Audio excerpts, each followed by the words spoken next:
Hi friends, last క్లాస్లో మనం ప్రాథమిక హక్కులలో భాగంగా ఆర్టికల్ 19 మరియు ఆర్టికల్ 20 గురించి చాలా స్పష్టంగా నేర్చుకున్నాం. అందులో భాగంగా ఆర్టికల్ 19 అనేది మౌలిక రాజ్యాంగంలో 6 రకాలైనటువంటి స్వేచ్ఛలను కల్పించినప్పటికీ 1978లో 44వ రాజ్యాంగ సవరణ ద్వారా ఆస్తి హక్కును స్వేచ్ఛ హక్కుల జాబితా నుంచి ఆర్టికల్ 19 నుంచి తొలగించడం జరిగింది. కాబట్టి ఆర్టికల్ 19 క్లాస్ 1 అనేది ఇప్పుడు మనకు 6 రకాలైనటువంటి స్వేచ్ఛలను కల్పిస్తుంది. దాంతోపాటు ఆర్టికల్ 20లో మనము ఒక వ్యక్తి నేరం చేసినప్పుడు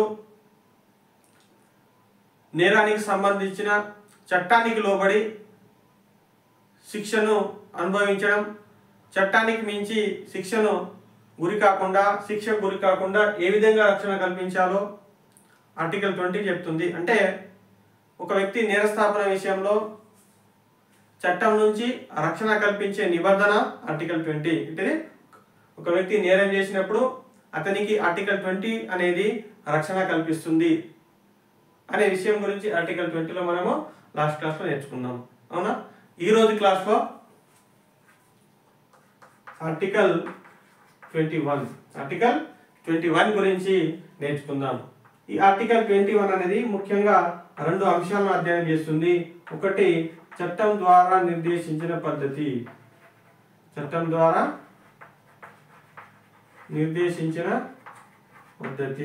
మరొకటి చట్ట ప్రక్రియ.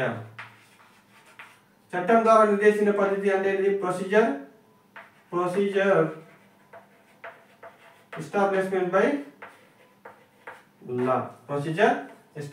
బై లా లేదా డ్యూ ప్రాసెస్ లా, అంటే చట్ట ప్రక్రియ లేదా డ్యూ ప్రాసెస్ ఆఫ్ లా. ఇది ఆర్టికల్ 21 అనేది ముఖ్యంగా 2 అంశాలను అధ్యయనం చేస్తుంది. ఒకటి, చట్టం ద్వారా నిర్దేశించిన పద్ధతి లేదా ప్రొసీజర్ ఎస్టాబ్లిష్మెంట్ బై లా. మరొక అంశం ఏంటిదంటే చట్ట ప్రక్రియ లేదా డ్యూ ప్రాసెస్ ఆఫ్ లా. ఈ 2 అంశాలను ఆర్టికల్ 21 అధ్యయనం చేస్తుంది. మరి చట్టం ద్వారా నిర్దేశించిన పద్ధతి అంటున్నాం, లేదా శాసనరీత్యా స్థాపించిన కార్యవిధానం అన్న ఒకటే, చట్టం ద్వారా నిర్దేశించిన పద్ధతి అన్నప్పుడు ఒకటి. మరి చట్టం అంటున్నాం, చట్టం నిర్దేశించిన పద్ధతి అంటే చట్టాన్ని ఎవరు రూపొందిస్తారు? మరి శాసనసభ. ఎవరు రూపొందిస్తారు? శాసనసభ అనేది, శాసనసభ అనేది చట్టాన్ని రూపొందిస్తుంది. పార్లమెంట్ రూపొందించిన చట్టాలకు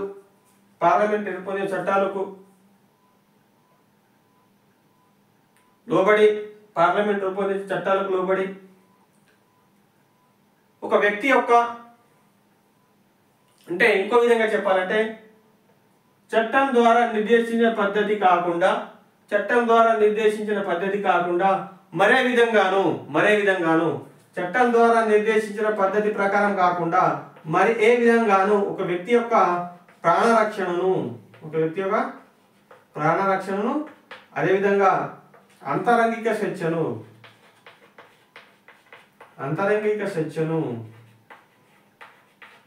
ఒక వ్యక్తి యొక్క ప్రాణరక్షణ లేదా జీవించే హక్కును,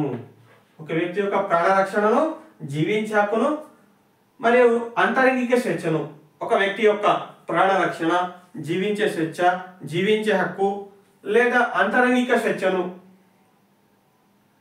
చట్టం ద్వారా నిర్దేశించిన పద్ధతి తప్ప మరే విధంగా హరించరాదు అనే విషయాన్ని ఆర్టికల్ 21లో చెప్పడం జరిగింది. అంటే చట్టం ద్వారా నిర్దేశించిన పద్ధతి ప్రకారం కాకుండా మరి ఏ విధంగాను ఇతర మార్గాల ద్వారా ఒక వ్యక్తి యొక్క ప్రాణరక్షణను, జీవించే హక్కును, అంతరంగిక స్వేచ్ఛను హరించరాదు అనే విషయాన్ని ఆర్టికల్ 21లో చెప్పడం జరిగింది. అంటే మనం ఇక్కడ ఏమర్థమవుతుందంటే ఒక వ్యక్తి యొక్క ప్రాణరక్షణను, అంతరంగిక స్వేచ్ఛను చట్టం ద్వారా నిర్దేశించిన పద్ధతి ప్రకారం కాకుండా మరే విధంగా హరించరాదు అనే విషయాన్ని ఆర్టికల్ 21లో మనం చూస్తా ఉన్నాం.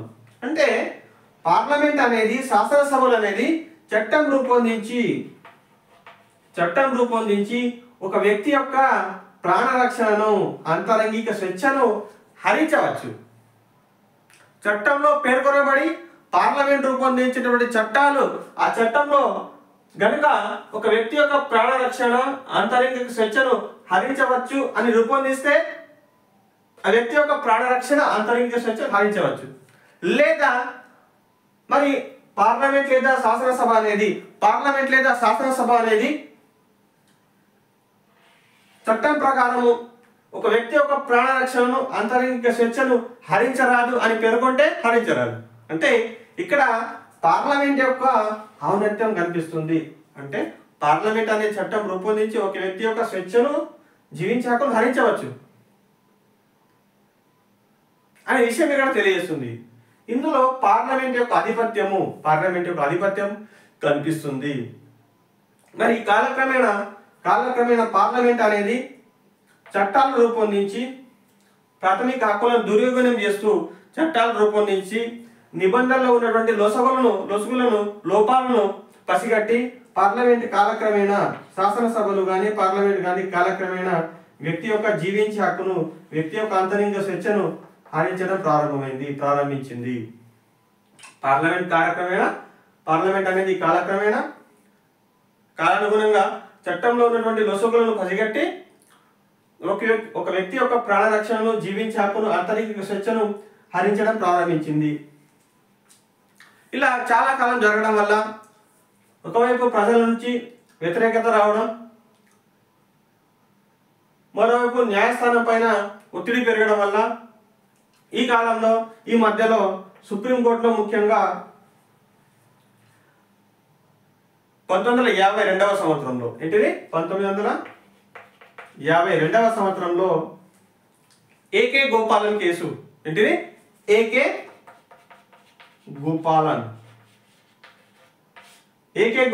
కేసు ఈ కేసులో సుప్రీంకోర్టు ఏమైనా తీర్పు చెప్పిందంటే పార్లమెంట్ రూపొందించినటువంటి చట్టాలకు అధిక ప్రాధాన్యత ఇస్తూ చట్టం ద్వారా నిర్దేశించిన పద్ధతికి పార్లమెంట్ రూపొందించిన చట్టాలకు ఎక్కువ ప్రాధాన్యత ఇవ్వడం జరిగింది. ఇప్పుడు ఏకే గోపాలన్ కేసులో. అంటే ఈ కేసులో సుప్రీంకోర్టు ముందు ఒక ప్రశ్న తలెత్తింది. ఏమని విషయం అంటే పార్లమెంట్ రూపొందించిన చట్టాలకు న్యాయస్థానంలో ప్రశ్నించవచ్చా లేదా అనే ప్రశ్న సుప్రీంకోర్టు ముందు తలెత్తింది. శాసనసభలు కానీ పార్లమెంట్ కానీ రూపొందించినటువంటి చట్టాలను సుప్రీంకోర్టులో న్యాయస్థానంలో ప్రశ్నించవచ్చా లేదా అనే అంశము ఏకే గోపాలన్ కేసులో సుప్రీంకోర్టులో తలెత్తింది. మరి ఈ ప్రశ్నకు సమాధానం ఇస్తూ ఏకే గోపాలన్ కేసులో సుప్రీంకోర్టు ఏమని తీర్పునిచ్చిందంటే పార్లమెంట్ రూపొందించినటువంటి చట్టాలకు న్యాయస్థానంలో ప్రశ్నించరాదు. పార్లమెంట్ రూపొందించినటువంటి చట్టాలకు న్యాయస్థానంలో సవాలు చేయరాదు, ప్రశ్నించరాదు అనే విషయాన్ని సుప్రీంకోర్టు తేల్చి చెప్పింది. ఎప్పుడు? ఏకే గోపాలన్ కేసులో 1952లో. అంటే సుప్రీంకోర్టు కూడా ఇక్కడ పార్లమెంట్ యొక్క ప్రాముఖ్యతను గుర్తించి పార్లమెంట్ యొక్క ఆధిపత్యాన్ని అంగీకరించింది. అంటే ఇక్కడ సుప్రీంకోర్టు అనేది పార్లమెంట్ యొక్క ఆధిపత్యాన్ని, పార్లమెంట్ యొక్క ఔన్నత్యాన్ని, పార్లమెంట్ రూపొందించిన చట్టాలను ఎక్కువగా ప్రాధాన్యత ఇచ్చింది అని మనం విషయం అర్థం చేసుకోవాలి. అవునా? మరి తర్వాత కాలంలో ఇంకా ప్రజల నుంచి వ్యతిరేకత రావడం, మరోవైపు ప్రాథమిక హక్కుల యొక్క ఉల్లంఘన జరగడం, ఈ మధ్య కాలంలో ఇటువంటి పరిస్థితులలో సుప్రీంకోర్టులో మరొక కేసు రావడం జరుగుతుంది. ఆ కేసు పేరే Maneka Gandhi case. Maneka Gandhi case.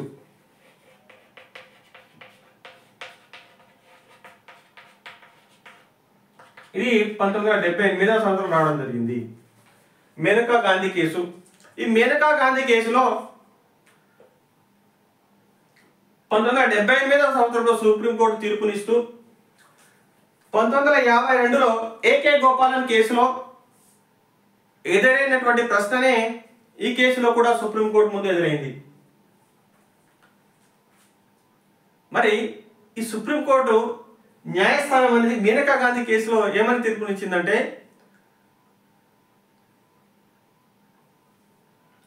Parliament రూపొందించిన చట్టాలను న్యాయస్థానంలో ప్రశ్నించవచ్చు. అంటే ఏమని చెప్పింది ఇక్కడ? ఏకే గోపాలన్ కేసులో ఏమో పార్లమెంట్ రూపొందించిన చట్టాలకు న్యాయస్థానంలో ప్రశ్నించరాదు అని తీర్పు చెప్పింది. ఎప్పుడు? 1952 ఏకే గోపాలన్ కేసు. కానీ మేనకా గాంధీ కేసులో 1974వ సంవత్సరంలో సుప్రీంకోర్టు ఏమని తీర్పు చెప్పిందంటే, పార్లమెంట్ రూపొందించిన చట్టాలకు న్యాయస్థానంలో ప్రశ్నించవచ్చు, సవాలు చేయవచ్చు అనే విషయాన్ని మేనకా గాంధీ కేసులో తీర్పు చెప్పడం జరిగింది. అంటే ఇక్కడ సుప్రీంకోర్టు లేదా న్యాయ వ్యవస్థ ఏ అంశాలకు ఎక్కువ ప్రాధాన్యత ఇచ్చిందంటే, మేనకా గాంధీ కేసులో ఏమో పార్లమెంట్కి ఎక్కువ ప్రాధాన్యత ఇచ్చింది. ఫండమెంటల్ రైట్స్, ప్రాథమిక హక్కుల కంటే పార్లమెంట్ రూపొందించిన చట్టాలకు ఎక్కువ ప్రాధాన్యత ఇచ్చింది సుప్రీంకోర్టు. ఎప్పుడు? ఏకే గోపాలన్ కేసులో. కానీ 1978 నాటికి మేనకా గాంధీ కేసులో సుప్రీంకోర్టు పార్లమెంట్ చట్టాల కంటే ఫండమెంటల్ రైట్స్ కు ఎక్కువ ప్రాధాన్యత ఇచ్చింది. అంటే ఎక్కువ అంటే ప్రాథమిక హక్కులు కూడా ఒక రకంగా ప్రాధాన్యతను గుర్తించింది. ఏ కేసులో? మేనకా గాంధీ కేసులో. సుప్రీంకోర్టు ముఖ్యంగా ఈ కేసులో తీర్పునిస్తూ పార్లమెంట్ రూపొందించిన చట్టాలతో పాటు, అంటే శాసనసభ రూపొందించిన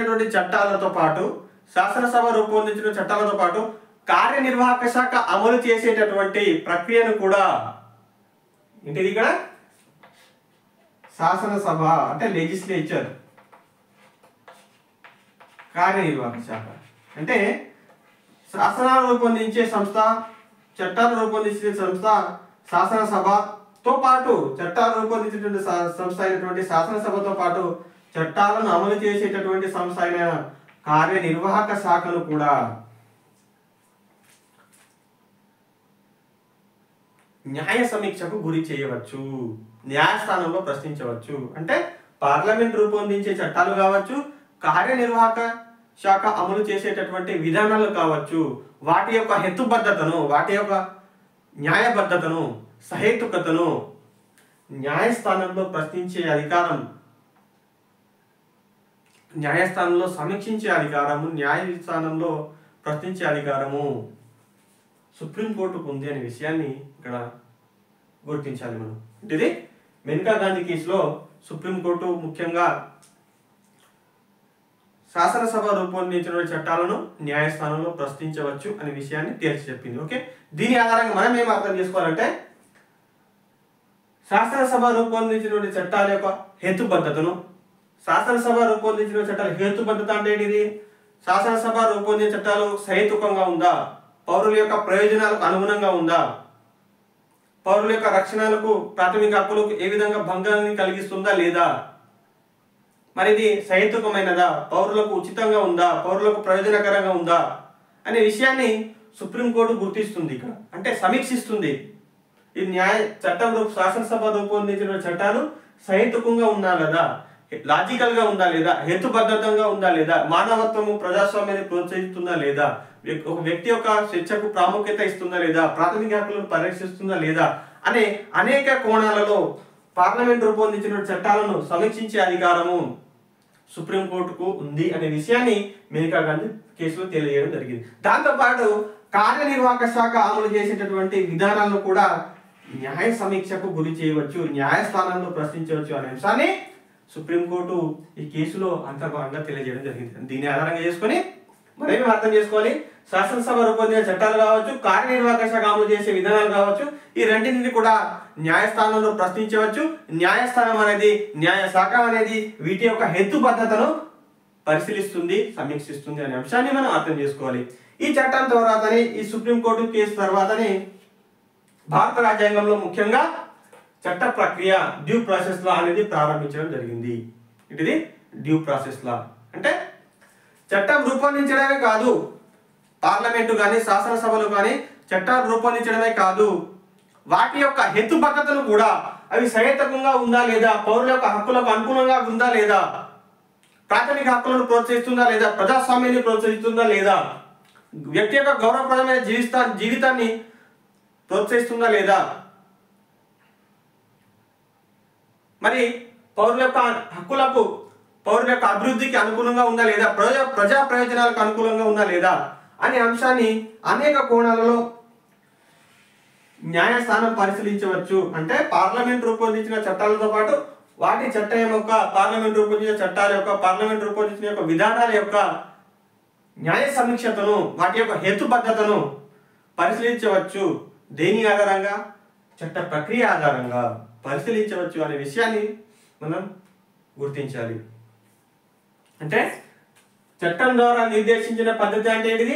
చట్టం పార్లమెంట్ ఏదైనా రూపొందించింది, పార్లమెంట్ ఏదైనా చట్టాన్ని రూపొందించి పౌరుల యొక్క ప్రాథమిక హక్కులకు భంగం వాటిలా నో కేర్, పౌరుల యొక్క అభివృద్ధికి, ప్రజా ప్రయోజనాలకు భంగం వాటి నో కేర్. అంటే ఇక్కడ ప్రాథమిక హక్కుల కంటే పార్లమెంట్ రూపొందించిన చట్టాలకు ఎక్కువ ప్రాధాన్యత ఇవ్వడం జరిగింది. ఈ చట్ట ప్రక్రియ వలన పార్లమెంట్ రూపొందించిన చట్టాలకు, అదేవిధంగా కార్యనిర్వాహక అమలు చేసేటువంటి విధానాల మధ్య ఒక రకంగా సమతుల్యతను పాటించడానికి, చట్టాలకు మరియు ప్రాథమిక హక్కులకు, ఏంటిది పార్లమెంట్ రూపొందించిన చట్టాలకు మరియు ప్రాథమిక హక్కుల మధ్య సమతుల్యతను స్థాపించడానికి, బ్యాలెన్స్ను ఎస్టాబ్లిష్మెంట్ చేయడానికి చట్ట ప్రక్రియను అమలులోకి తీసుకురావడం జరిగింది. ఏ కేసు తర్వాత? మేనకా గాంధీ కేసు తర్వాత. చట్ట ప్రక్రియ ఏమేం చేస్తుందంటే పార్లమెంట్ రూపొందించిన చట్టాలను సమీక్షిస్తుంది. పార్లమెంట్ రూపొందించిన చట్టాలు న్యాయస్థానానికి అనుగుణంగా ఉందా లేదా, పార్లమెంట్ రూపొందించిన చట్టాలు హేతుబద్ధంగా ఉందా లేదా, సహేతుకంగా ఉందా లేదా అనే అంశాన్ని చట్ట ప్రక్రియ ద్వారా న్యాయస్థానం పరిశీలిస్తుంది. కానీ చట్టం ద్వారా నిర్దేశించిన పద్ధతి ద్వారా న్యాయస్థానము పార్లమెంట్ రూపొందించిన చట్టాలకు పరిశీలించదు, న్యాయ సమీక్ష చేయరాదు. కానీ చట్ట ప్రక్రియ వల్ల పార్లమెంట్ రూపొందించిన చట్టాలకు, శాసనసభ రూపొందించిన విధానాలకు కానీ చట్టాలకు కానీ న్యాయశాఖ ఇక్కడ ఏం చేస్తుంది? పరిశీలిస్తుంది. ఇందులో పరిశీలించరాదు. ఇదే మెయిన్ డిఫరెన్స్. తర్వాత అనేక కేసులు సుప్రీంకోర్టులో ఎదురు కావడం జరిగింది. అనేక కేసులలో సుప్రీంకోర్టు ఈ జీవించే హక్కులు కావచ్చు, వ్యక్తిగత స్వేచ్ఛను కావచ్చు, వ్యక్తి యొక్క ప్రాణ రక్షణను కావచ్చు, విస్తృతమైనటువంటి అర్థాన్ని ఇచ్చింది. ఏమనే అర్థాన్ని ఇచ్చిందంటే ఒక వ్యక్తి గౌరవప్రదంగా జీవించడానికి ప్రోత్సహించే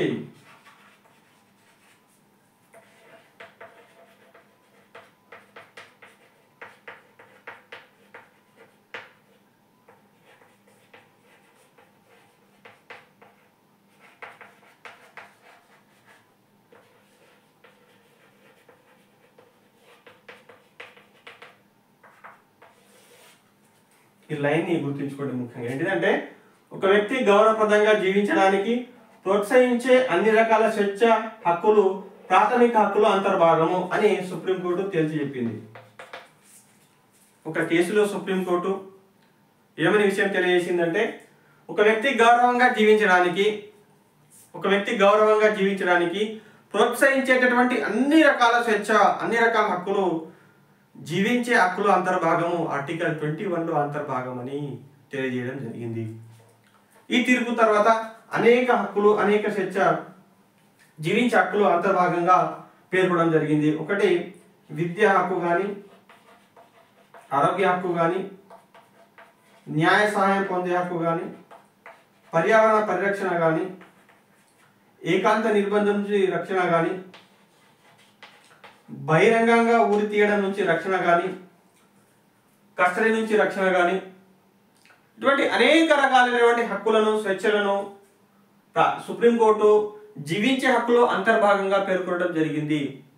ఈ అంశాలను ఆధారంగా చేసుకొని విద్యా హక్కు యొక్క ప్రాముఖ్యత కాలక్రమేణా పెరుగుతూ వచ్చింది. విద్యా హక్కు అనే ప్రాముఖ్యత అనేది కాలక్రమేణా పెరుగుతూ వచ్చింది.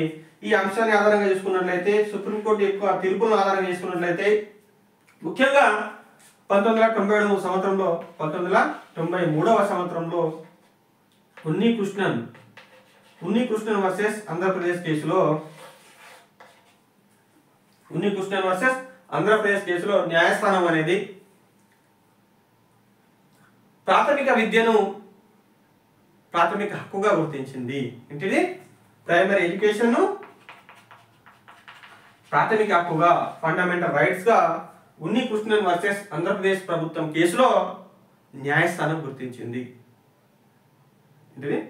1993వ సంవత్సరంలో ఉన్ని కృష్ణన్ వర్సెస్ ఆంధ్రప్రదేశ్ ప్రభుత్వ కేసులో న్యాయస్థానము ప్రాథమిక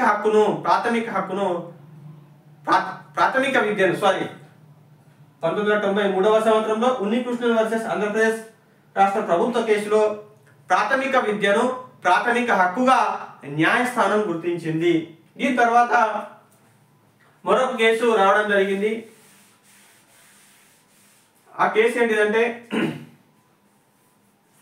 మరొక కేసులో న్యాయస్థానం ముఖ్యంగా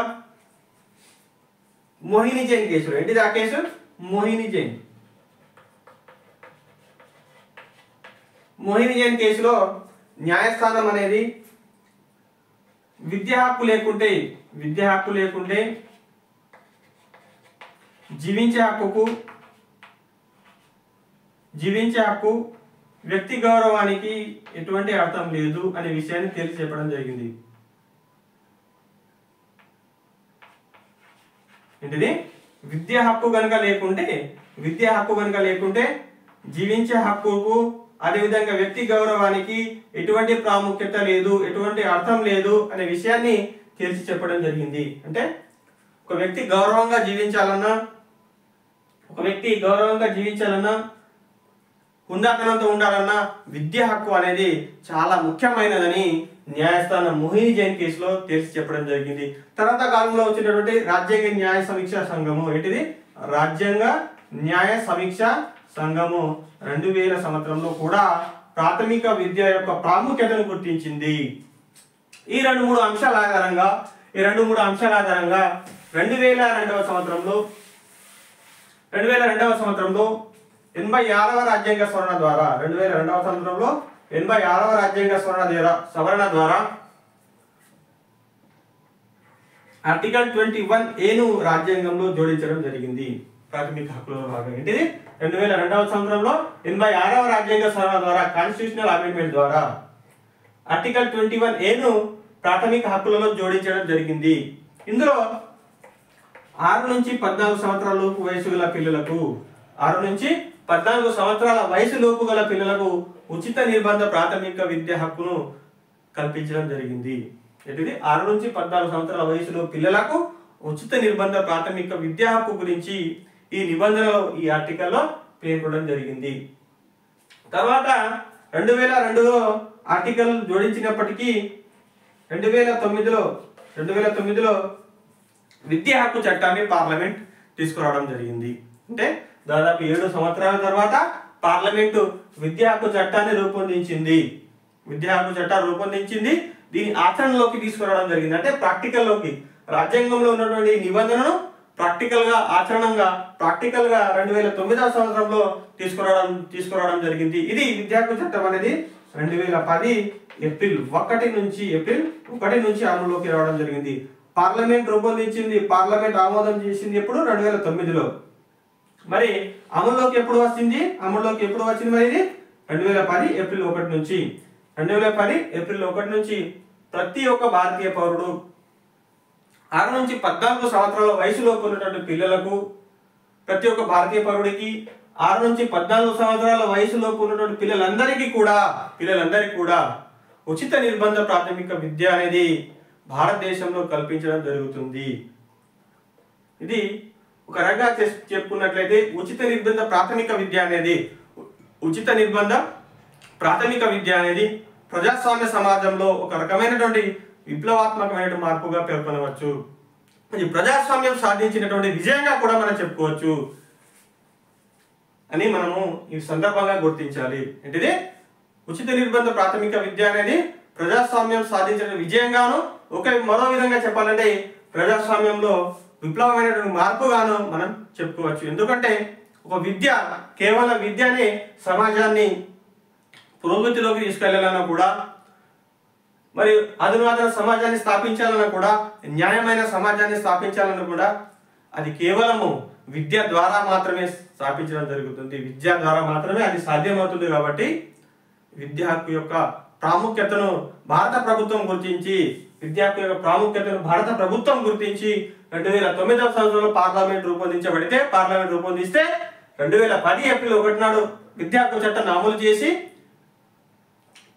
ప్రతి భారతీయ పౌరుడికి, భారతదేశంలో 6 సంవత్సరాల నుంచి 14 సంవత్సరాల పిల్లలందరికీ కూడా విద్యా హక్కును ఒక ప్రాథమిక విద్యా హక్కుగా గుర్తించి ఈరోజు మనము భారత ప్రభుత్వం గ్రామాలకు పాఠశాలను స్థాపించి ప్రతి ఒక్కరికి విద్యను అందించే విధంగా చర్యలు చేపట్టడం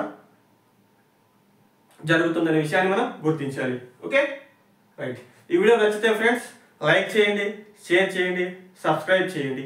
థ్యాంక్ యూ.